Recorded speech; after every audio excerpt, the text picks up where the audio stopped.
सभी कृषक भाइयों को नमस्कार।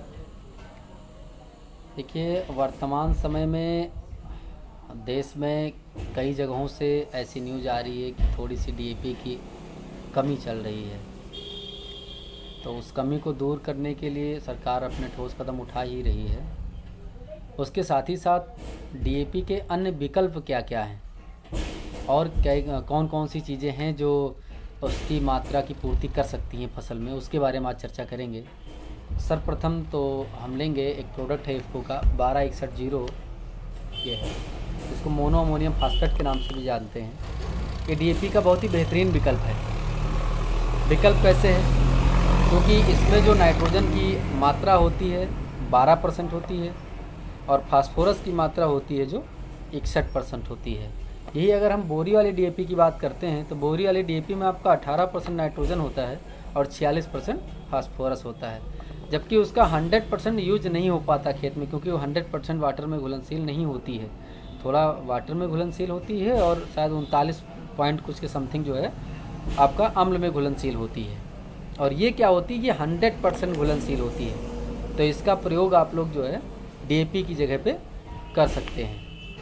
देखिए, जो वैज्ञानिक विधि से रिकमेंडेड जो है ये है आपका कि ऊपर से फोलियर स्प्रे में आपको डालना है।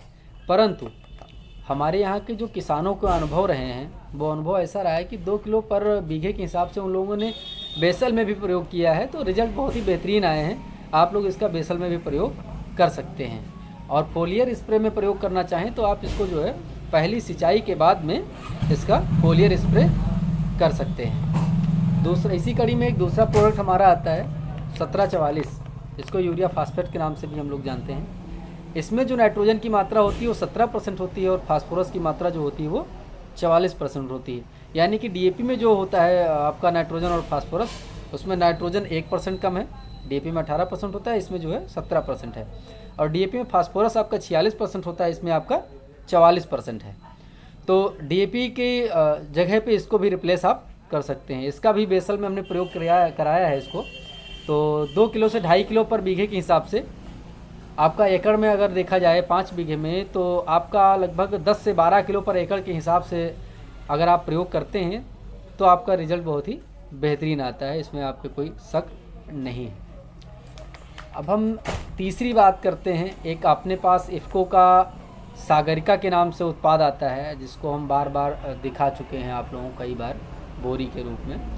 960 रुपये की 25 केजी की बोरी आती है। अगर आप चाहें तो डीएपी की जगह पे उसको भी आप रिप्लेसमेंट कर सकते हैं, क्योंकि उसमें सारे पोषक तत्व होते हैं, नाइट्रोजन और फास्फोरस, पोटास, मॉलिब्डेनम, जिंक वगैरह जितनी भी चीज़ें होती हैं वो सारी चीज़ें उसमें पाई जाती हैं। बाकी जो कुछ पोषक तत्व ऐसे होते हैं जो वायुमंडल से, धूप से, जल से, इनसे पौधे ले लेते हैं, तो उसका भी प्रयोग आप लोग कर सकते हैं 5 केजी पर बीघे के हिसाब से। जो हमने प्रयोग कराया है किसानों के खेत में उसमें रिजल्ट बहुत ही बेहतरीन आए हैं। हमने फार्मर प्रैक्टिस कराई थी और सागरिका का डलवा के एक बार ट्राई किया है इधर धान के फसल में, उसमें रिजल्ट बहुत ही बेहतरीन आए हैं। तो आप लोग अगर चाहें तो डीएपी का रिप्लेसमेंट कर सकते हैं उससे भी।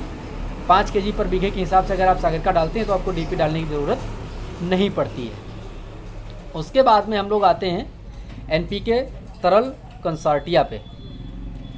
इसमें भी आपका फास्फेट घोलक बैक्टीरिया होता है जो आपके खेत में फास्फोरस डाली जाती है, डीएपी डाली जाती है, तो उसका 100% यूज नहीं हो पाता। उसका यूज लगभग आपका हम कह सकते हैं लगभग 19% से लेकर और 30-32% तक ही प्रयोग आपका हो पाता है। बाकी आपके खेत में बेकार पड़ा रहता है। और वो क्या करता है, धीरे धीरे बंद बना लेता है, मिट्टी आपकी मजबूत होती जाती है, मिट्टी में जो रंध्रावकाश होता है उसकी कमी होती जाती है। आप देखते होंगे पहले आपकी मिट्टी कितनी ढीली होती थी और वर्तमान में कितना अंतर आपका आ गया है। जितना खाद आप ज़्यादा डालते हैं उतने ज़्यादा उसमें अंतर आता जाता है। तो उसके लिए आप लोग इस एनपीके तरल कंसोर्टिया का प्रयोग कर सकते हैं। इसका प्रयोग कैसे करना है, इसका आप सड़ी हुई गोबर की खाद ले लीजिए आप, जिसमें बदबू ना आती हो, एकदम भुरभुरी खाद। उसमें आप लगभग 1 कुंटल खाद लीजिए और उसको जो है एक पल्ली पे या एक पन्नी पे कहीं पे जो है छाँव वाली जगह में आधा खाद पहले नीचे डाल दीजिए।